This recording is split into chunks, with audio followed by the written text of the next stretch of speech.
So just to let you know, the recording is on. Okay. The question is very interesting. What is Dharma? And in particular, with reference to uh, if we were to explain it to somebody who is not familiar with Hindu philosophy, etc., and can we do it in a simple terms? It let's see. I will say dharma basically the root meaning of dharma is, you know, the inherent characteristics of anything. So from grammar point of view, anything is called dharmi or like guni, and then its characteristics are called as gun or dharma.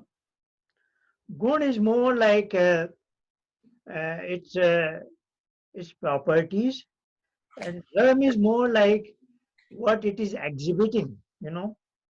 What is easy to see.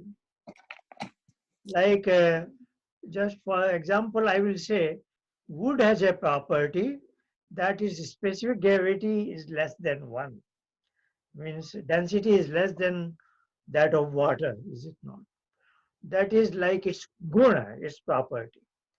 But the result consequence is that it floats in water, is it not?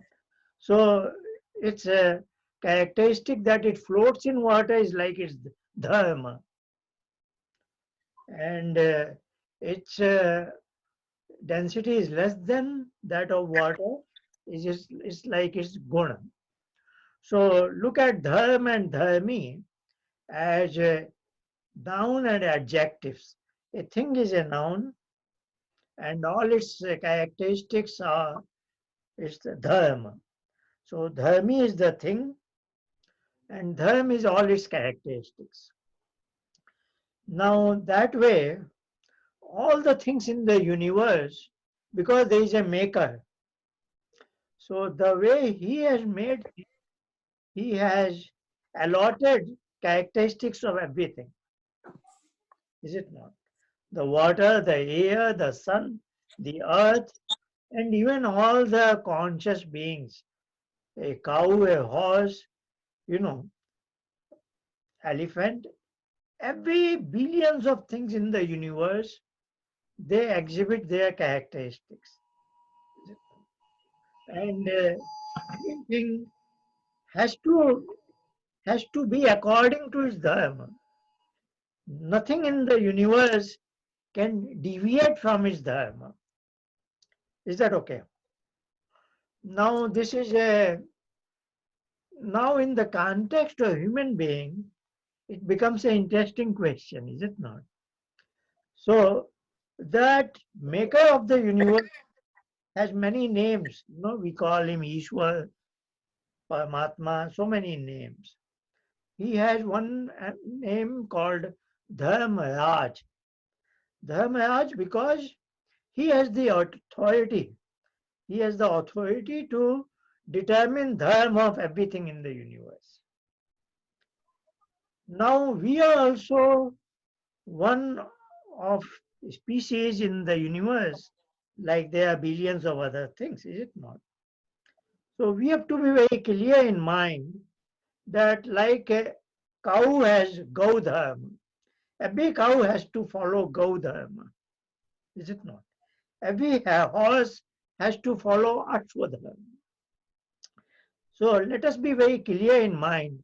There is a, so to say, there is Manav Dharma, which is only one. That has been determined by that supreme being. So Manav Dharma is a universal set of principles that all the human beings will say, yes, this is the right thing to do. But now things are, that's where we have a unique place in the universe. We have a freedom that even if I know my dharma, I can, if I want, deviate from it. No other thing in the universe can ever deviate from its dharma, is it not? A cow, a monkey, an elephant, or the material things like the sun and the earth, air and water, they all have to follow their dharma. We have our dharma. Nobody can deny that. But we have a freedom that I can deviate from it if I want to. So I have a choice. I have the freedom. That's how human beings are uniquely different from all other things in the universe. We have been sent into this world, though we know it sometimes, we know my dharma many times. Most of the time we know it, is it? That I should not hurt him for no reason. I should not speak a lie. I should not steal somebody's thing. These are very simple. Everybody knows it.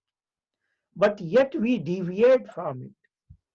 So Manushya is called as Karma Yoni because what he finally demonstrates, what he does, what his actions are, it, it is called as karma, and that may necessarily not be in accordance with dharma, is it not? So human beings are karma yoni. I don't know, have I answered you the way you wanted in simple terms to somebody who is not familiar with our philosophy? So very brief answer will be everything, whether it is living or non-living or whatever, has a dharma which it has to follow. We also have dharma by nature's design. If you don't want to use the term Ishwar, let it be nature's force, natural force. But then we have a freedom that even though I know my dharma, I can deviate from it. And finally, what I do in exercise of my freedom, we call it my karma. So both the words have been taken care of here. All other species, karma and dharma, one and the same. Is it not? So we never say they have done karma. Law of karma is not valid for them. The law of karma is valid only for us in the sense it is I have the freedom and then somebody is watching how am I using the freedom. If I didn't have the freedom, then I have no accountability. Freedom and accountability go hand in hand. Is it okay? So it might be a bit lengthy answer, but in very short, you can say, because people even in India, even those who call themselves Hindu, they also don't know the Dharma very well. Everybody is translating Dharma as religion nowadays, which is not the case. Dharma is very basic word that it is my inherent characteristics. But if it was so simple and say if all human beings did by, if that dharma has decided that every human being has to follow manav dharma, that would be much better world, very nice world, is it not? Every human being is very good human being. But then we would be another animal, is it not? We would be another animal. Like cow is a wonderful animal, doesn't hurt anybody, is it not? Nice, peaceful. We could also be like that, but then we would be an animal. But the design of this universe is such that there is something very special which is given only to one who is above certain benchmarks. You know, so that's why there is a testing thing. That's why there is a level field. That's why there is freedom of action. Are you with me? What about the Maharshi Dayananda words like honesty, justice without prejudice, things like that? Uh, That's what finally what I said was Manav Dharma is what is universal acceptance. no, I'm trying to help Leena ji. That in simple words. I understand what you're saying, but in Okay. simple words. Yeah, Uh, welcome. You can contribute to a diet. yeah, I know. I just want to add that Maharishi Dhyan's words were like a truthfulness, honesty, justice without prejudice is called dharma. Isn't there something like those words, Hmm, Acharya? Very simple terms. Yeah, These have to be universal characteristics. right. What Patanjali is saying is, he when he writes yam, ahimsa, satya, aste, brahmacharya, apayagya, then he says these are mahavetam, and without any space and time or any other characteristics. Let me use his terms exactly. What he's saying is, soon after he writes ahimsa, satya, he's saying jati, desh, kal, samaya, anavachinna. Jati means, I cannot hurt anybody. Somebody will say, okay, you cannot kill cow, but you can kill a sheep or something like that. So he says, no. Desh, kal means space and time. Somebody may say, okay, you can uh, kill outside the temple, but not inside the temple. You know, then kal means, okay, you will say, on any other day you can kill an animal, but not on Amavasya, Ekadashi or something like that. So he's saying, Jati, Desh, Kal, Samay, Anavichinna means they cannot become an hindrance, these parameters. Sarvabhauma. Sarvabhauma means universality. It is not that for some people this is dharma, but for some other people that is not dharma. And Mahavetam. Vyat is you have to take the over. So he's saying every human being ought to implicitly take the vow that I will go by this thing. Sorry, there was a, you know, that kind of alert message. Right, Mhm. So, you know, that's what Sagarji has just mentioned. These are Mhm. universal characteristics. The point I'm trying to make Yeah. is this is not to be confused with religion. These are universal characteristics, but it is has to be understood. If it was so natural, why we are not all dharmic people? Because that is the inherent design that human beings must have choice, freedom of action, So we have freedom of thought, and that's why we have a pair of words, dharma as well as karma. For others, dharma and karma are the same, you know. They cannot deviate from their dharma. Does it make sense to you? Thank you. Thanks to you and thanks to Vidyasagarji also. Yeah, you're welcome. Mhm. I hope it helps a little bit.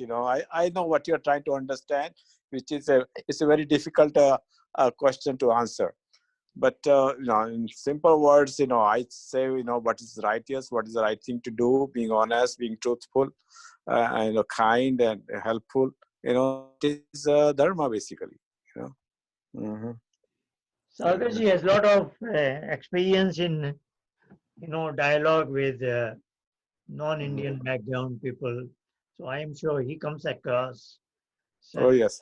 Mm-hmm. situations more often. Mm-hmm. But uh, common person, man on the street has a particular way of thinking, and our philosophical basis is very different. You know, people think Hinduism is also a religion, and they try to fit it into their, mechanics. Like there has to be a place of worship, there has to be a holy book, there has to be a founder. They have certain parameters in mind, and they think Hinduism is also this. And ours is very unusual. It doesn't fit into those boxes. So certain things a common Hindu also knows it, but many Hindus are also not familiar with that ours is not a religion, it is a universal dharma, basically. very pertinent question in modern times. Let's see, anything else we have?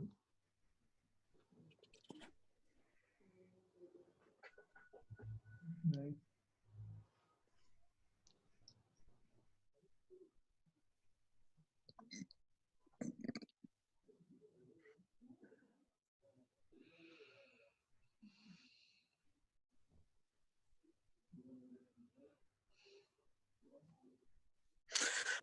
Acharya, is there any way uh, to sit a longer period of time without getting tired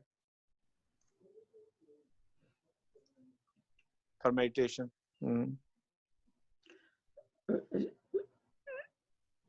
How can you function or how can you do How, how meditation? how can you sit longer For for meditation, meditation? I mean, your body gets tired. I mean, knees get tired, like after half an yeah. hour or so. You know, so I'm trying to understand the question. The while doing meditation, your body gets tired, or yeah, while doing some no, day-to-day activities, no, body gets. meditation. While I'm sitting on the floor, then your my knees starts I kind of see, I see. hurting. Yeah, Yeah. yeah. So when one is practicing meditation Mm, and sitting on the floor in a mm, particular posture, then mm. maintaining that posture demands certain things, and the Right. body may not be cooperating that well. Hmm. So Right. you are right, because Patanjali's definition of asana is sthe sukham asana. So Hmm. a particular posture that is unwavering for you, Mm. if Right. you want to sit 20, 30, 40 minutes, then Hmm. naturally you want to practice a particular posture, Hmm. and that can sustain for that time duration. And also it should not cause any discomfort. Hmm. So by some trial and error, you may find what is good, you know. Yeah. If particular post, and in my Friday morning session, I will devote maybe within next 3 4 weeks one Mm. session on asana. Then Okay. I want Hmm. to, show all Hmm. kinds of permutation combinations that Mm. one can use. At this point, I will say that you can try to use a cushion probably underneath, and Yeah. maybe at Yeah. I try to do those things. Somehow, I could do better when I was younger.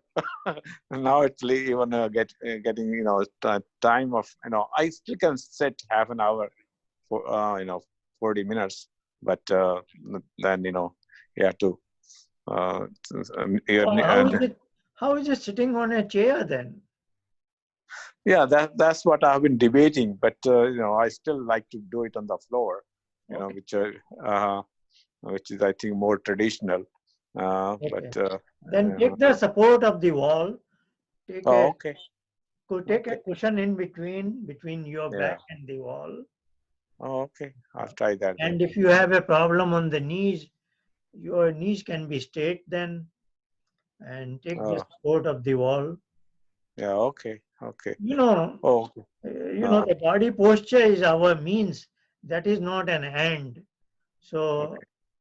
indeed, the same sutra in Sankhya is Sthe Sukham Asanam Na Niyama. What he's Mm. saying is there is no hard and fast rule on that. Oh, So I see. he gives Mm. a freedom. You find what is your suitable. Mm.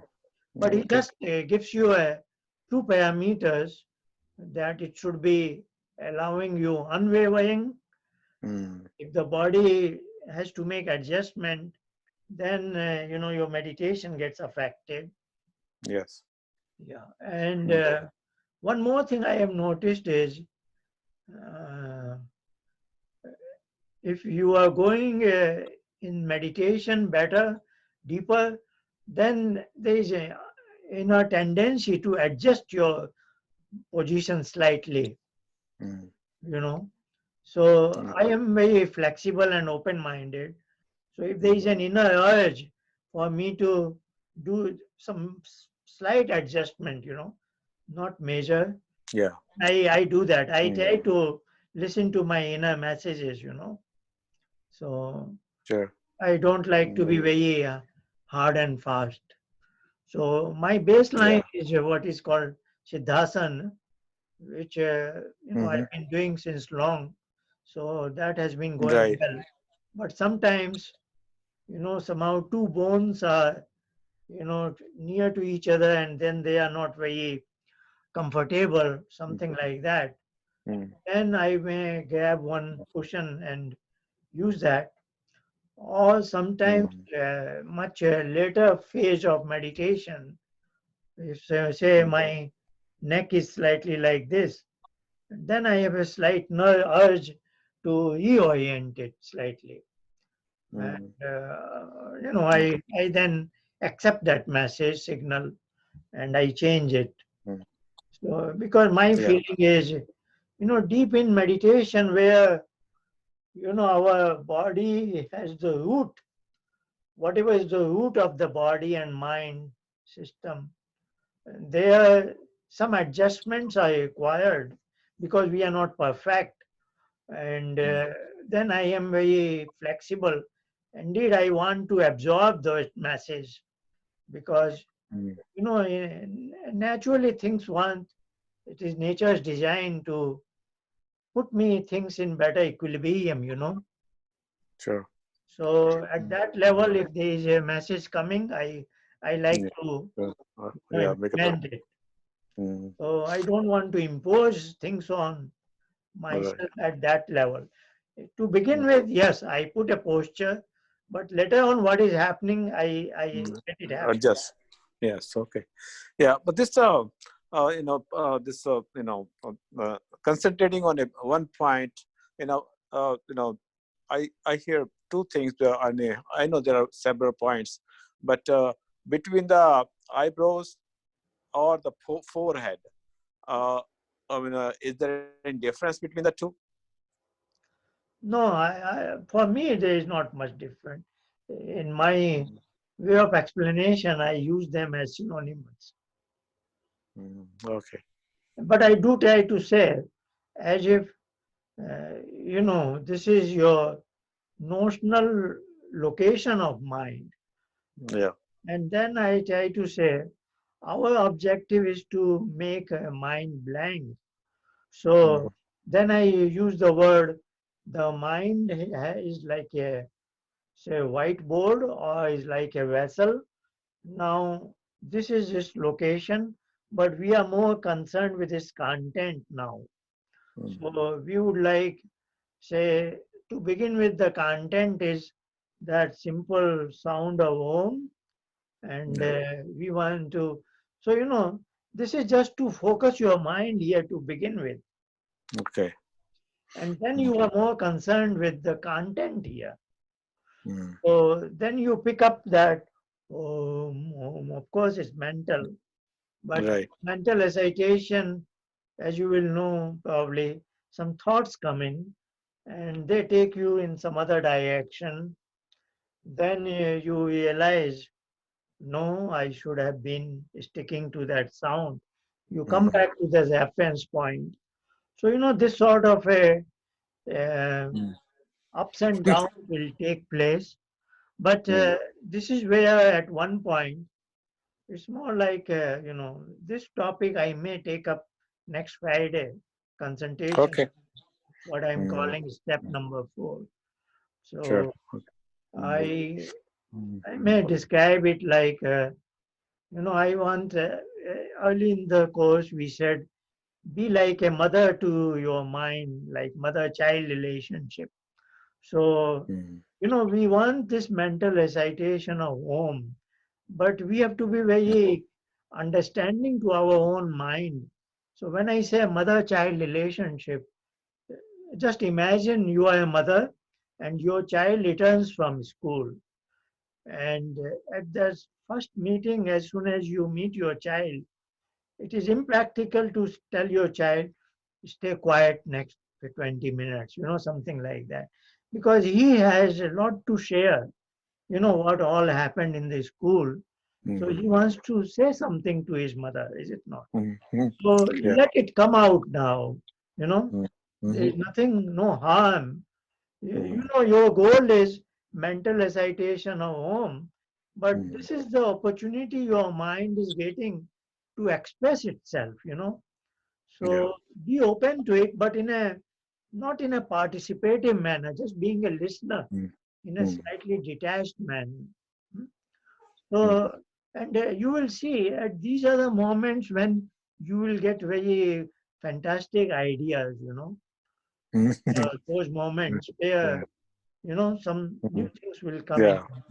So just Right. be receptive and in a slightly detached manner, you know, and then mind will be quiet then. Okay. So we don't want to forcibly or brutally suppress it, you know. Mm. You have Yes. to have a sense of understanding. Right. Yeah.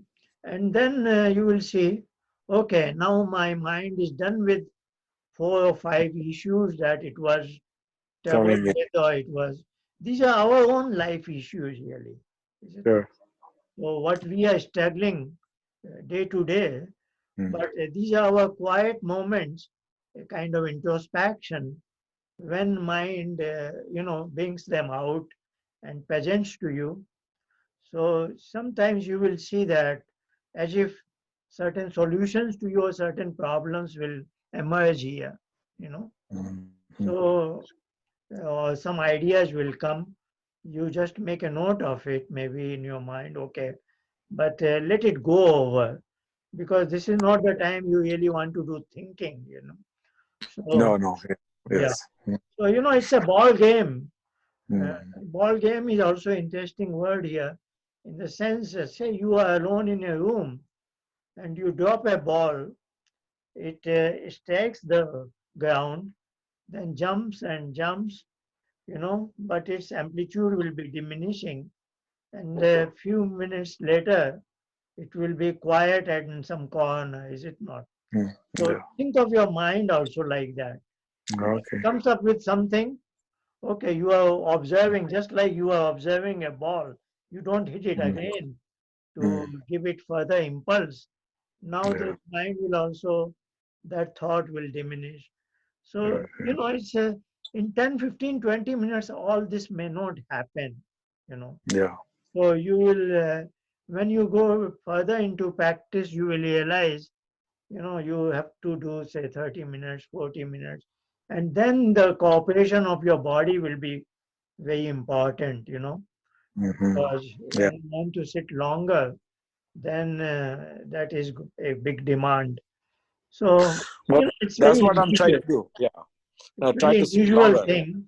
So this mother-child kind of analogy may help you, Mm.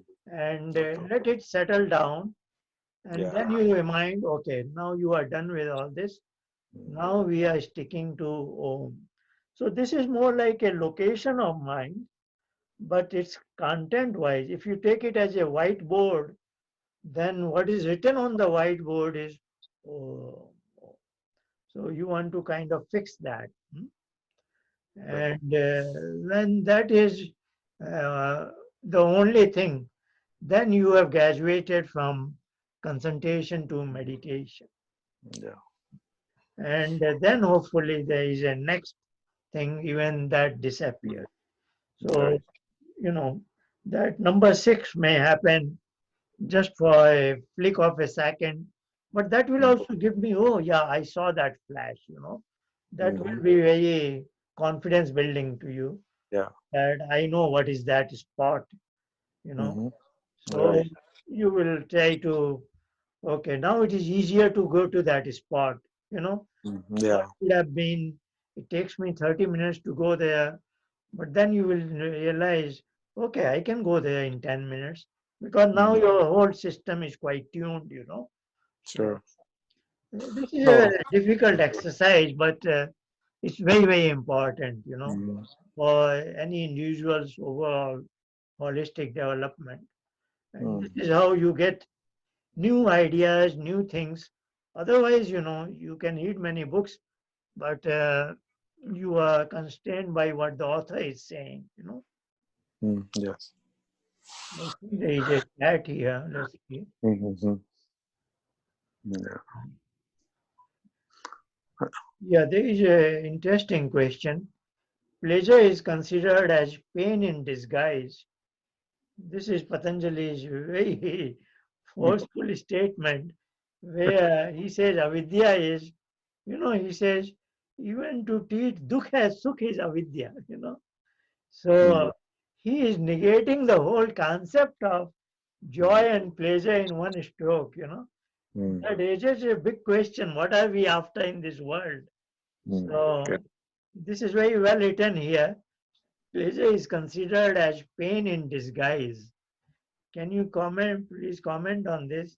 How can we be aware of this and take measures to deal with this? Those who are in meditation practice and following Patanjali teachings, this statement is very, I think it can shake anybody. Mhm. What am I after in this world?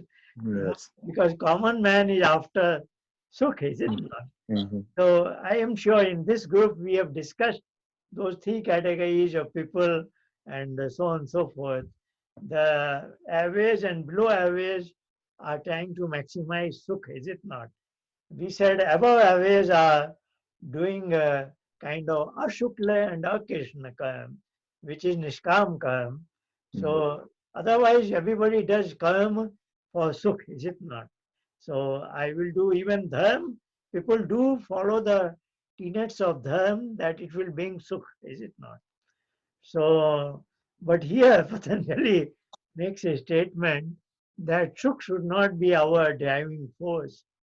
So basically, I will say in answer to this question, sukh and dukh are nothing but states of our mind. That is also is a chitta vritti, is it not?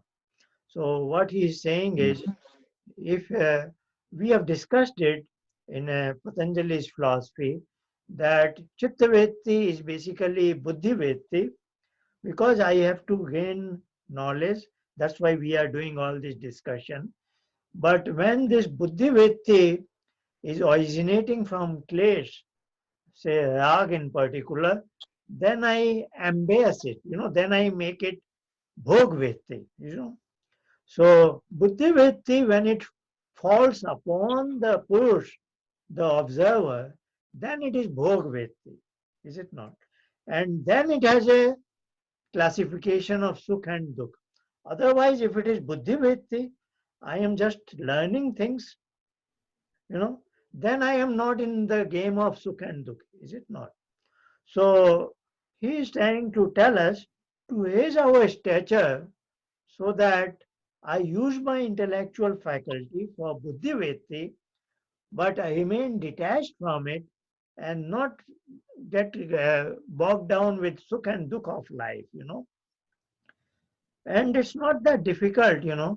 For example, I will say, uh, let's say, certain things were very pleasant to me in my childhood, some toys and many other things. But today I don't care about them, is it not? So, I have now graduated that what was giving me sukh is now I am quite detached from it, is it not? So, anyway, to give a practical answer from Patanjali's statement in his Ashtang Yoga, in his Niyam, he has Soch, Santosh, Tap, Swadhyay, and Ishwar Pranidhan. So his statement on Santosh is, this is second point 42. What he's saying is, Santoshad, I don't think you can read it. It's in very small term.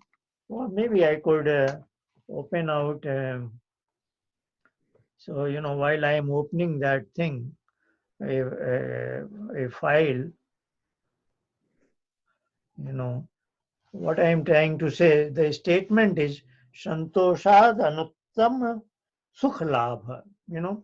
So he is steering us from the duality of Sukh and Dukh towards Santosh, contentment. So that is a very good strategy. If you are contented,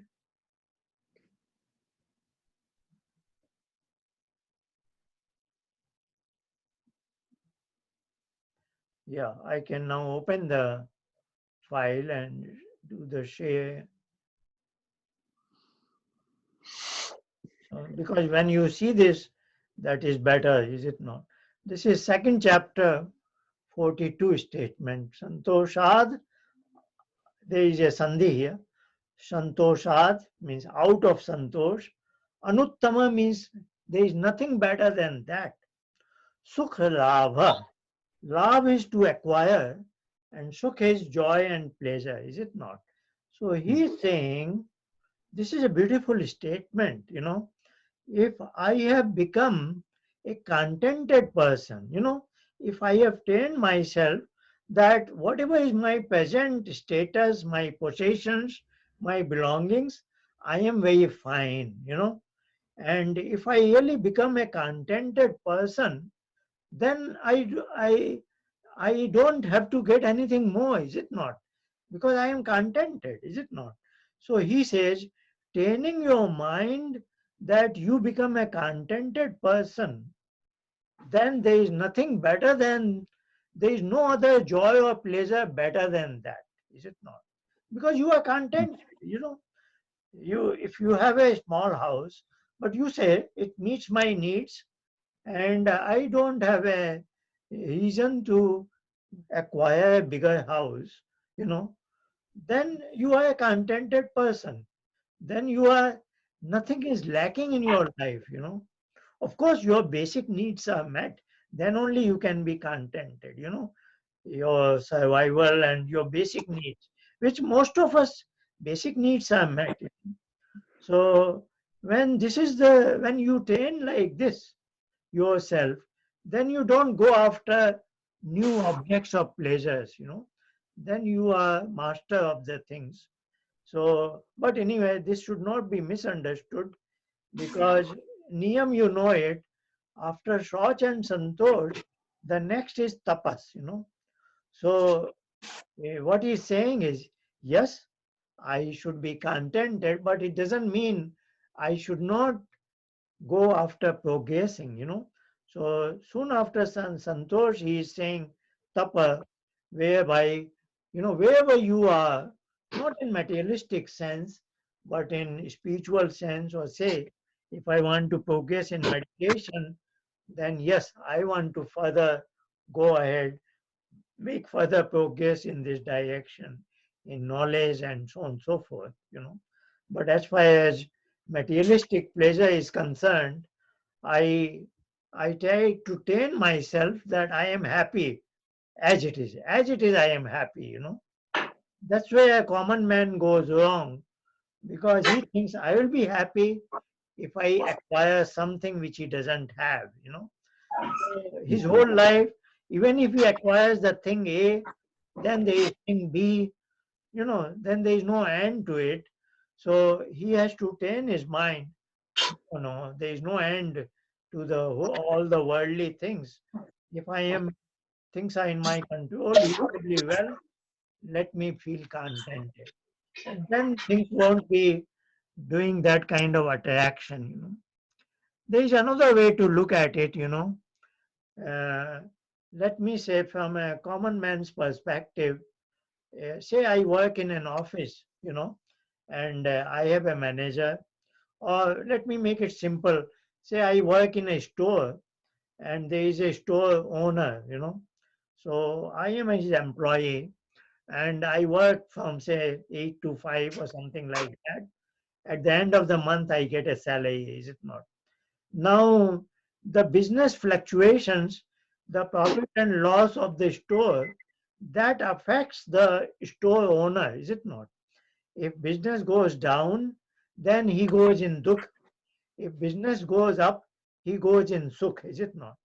But as an employee, I'm not affected by it, because I get the same salary. If I honestly do hard work for him, he pays me the same salary. Whether his business is suffering loss or it is making profit, that doesn't affect me, is it not? So what I am trying to say is, as far as my work there, 8 to 5 is concerned, my only expectation is monthly salary, is it not? And that is, keeps me contented, then I am not bothered about fluctuations of life, Now you can translate this to Ishwar. So, instead of my manager or my store owner, if you connect to that Ishwar, that I am reporting to him, he expects this kind of karma from me, and I do that. Now, that's it. I am not concerned with what fluctuations will take place.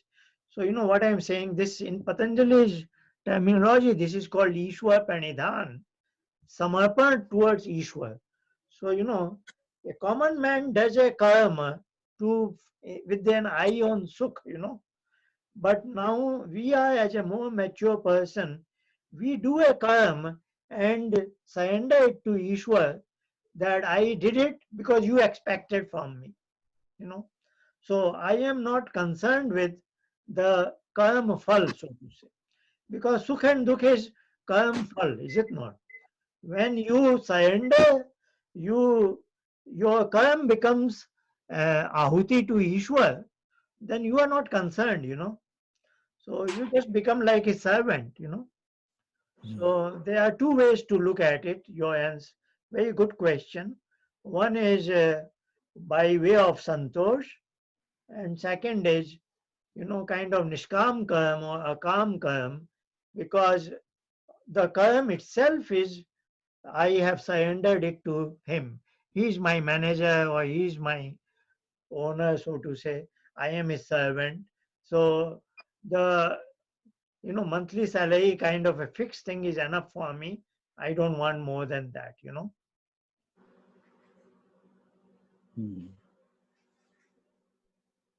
Thank you. Yeah, but very, very good question. And it does puzzle many people because Patanjali just writes with one stroke that it is avidya to consider dukh as sukh. And then he has another statement that those who goes by sukh and dukh, they are aviveki. Indirectly. He's saying, so he has four statements about law of karma. Number 12, 13, 14. I might as well show you on my Yoga-Sutra.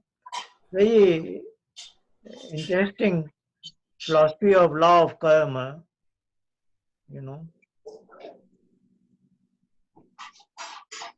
Yeah, it is. Number 12 is Klesh Mula Karmashayo Disht Adhisht Janma Vedaniya. Klesh is the root of it.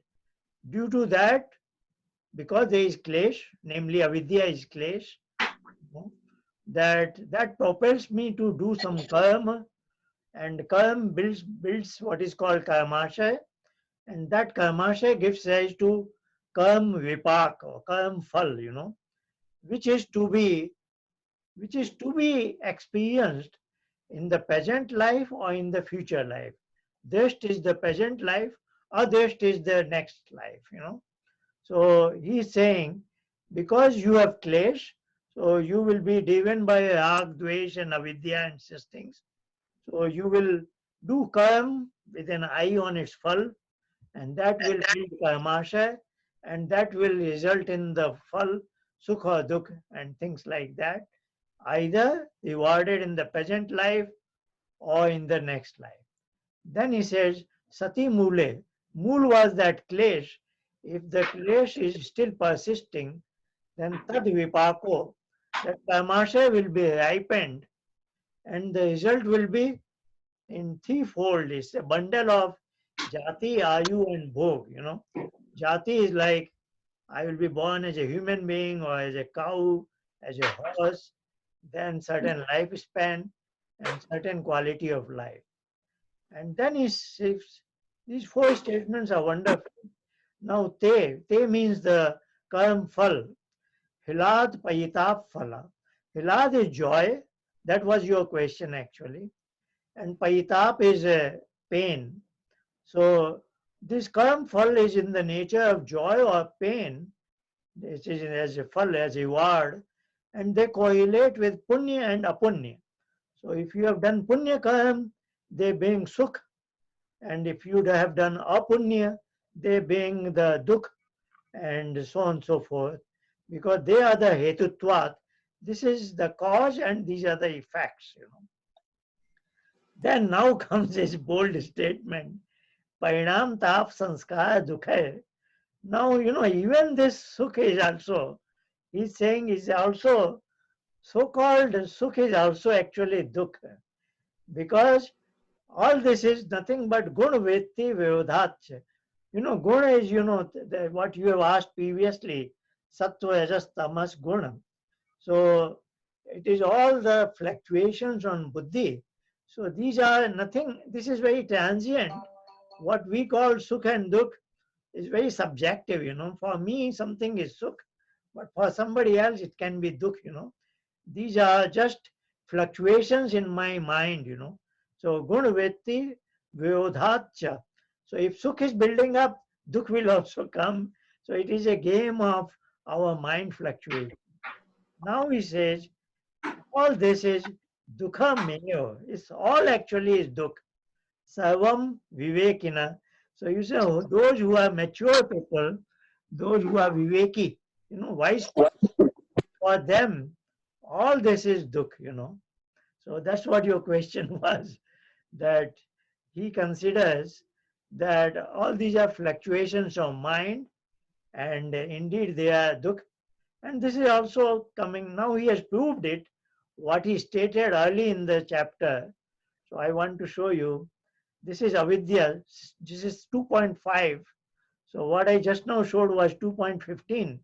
So 2.5 is saying, these are, 2.3 is 5 kleshas. 5 klesh is avidya. Due to the klesh, I am brought into the world. So they are 5: avidya, asmita, rag, dvesh, abhinivesh. Now he's saying avidya is what? 2.5 is describing to consider something anitya as nitya, shuchi as ashuchi as shuchi, and dukh as sukh. So, this is he's saying it is avidya that you characterize something as sukh, which actually it is dukh, you know. So he is saying for to consider something sukh is a kind of immaturity. And that has been proven 10 statements later, what I showed you that. So he has done a very good analysis of karma, philosophy of karma and law of karma. Very interesting. And just in 4 statements. So very good. Thank you. Vedic rishis had thought a lot. I sometimes, cannot imagine. They had thought of all the uh, possibilities. How did they make a very consistent framework? It was. Now there is another question is how karmasha can be dagda bij. This is also because karmasha has to be karm vipak. Karmasha is like a vessel, and I have put some ingredients and something is cooking. So once that dish is cooked, it is karm vipak, and then I taste it, and the taste can be sweet or bitter. So that's what they have looked at it. So they call it as, this is the analogy to look at it. So if I am already with karmasha, it is going to be definitely there will be karm vipak, and I will be going through its taste, and that will be karm phal. So that sequence is going to be there, but it is very interesting. That is Patanjali's genius, what I was trying to show you. I didn't elaborate that statement, but that's what this, this is what he's saying is, I'll go back to those 3, 4 statements, that 12th, 13th, 14th. Now 12th was Kamasha, Klesh. Klesh gives, Klesh is the root. Then I do the Klisht Vete. I perform some karma, and that builds karmashaya. And now next is vipak, and this consequences are in the moment I die, that bundle is now characterized as what will be my jatu, ayu, and bhog. That is very complex thing, and but Vyas has written a good commentary. Without that, it is almost impossible to understand it. But this question is pertains to this particular statement, that even if there is karmashaya, this is very important. Sati mule. Mule means if klesh is there, mool was that klesh, you saw it previously. Klesh moola. Now, klesh is the mool. Due to this, karmashaya gets built up. Now he's not saying it's automatically it's vipak. Its ripening will be tasted, experienced by me. That karmashaya has become karm vipak, but that will be experienced by me only if klesh continues to exist. The mool is the klesh. This has a lot of practical applications from deep in meditation, in Nibid Samadhi.